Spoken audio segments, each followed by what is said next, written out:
actually pleased that hindi na kasama si Rachel Andros sa concert? Ganun po siguro talaga, mas mayaman na siya sa amin. Kasi, syempre, nasa London siya.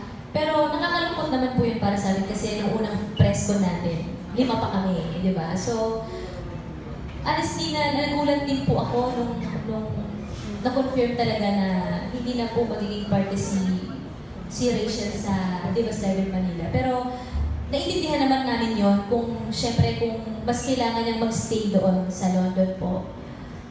Siguro kami na lang yung pupunta sa kanya. Minsan, di ba?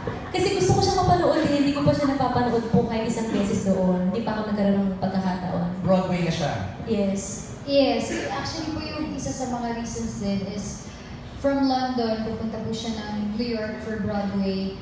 And then yung schedule ng rehearsals and even on concert day, hindi na po nagtugma sa schedule niya.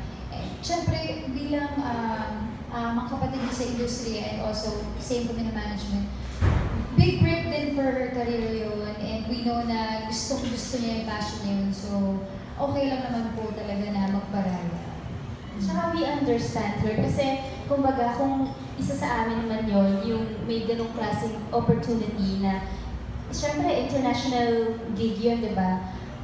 Who can resist it, di ba? Parang hindi ka rin makaka-resist eh. So, parang we understand her and we support her. Ganun din naman siya actually, nag-message siya sa amin isa-isa and nagsusorry siya talaga kasi gusto niya talagang makasama din dito. But syempre, dahil sa mga opportunities na dumating sa kanya, kailangan niyang mamili. So, I think she did the right choice naman. Pero nagkaroon ba ng option to find a replacement? O wala talaga? Erickson? Wala po.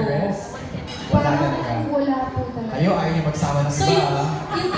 So yung si MJ, yung Ate Caress po, yung dapat na TF niya, sa amin na.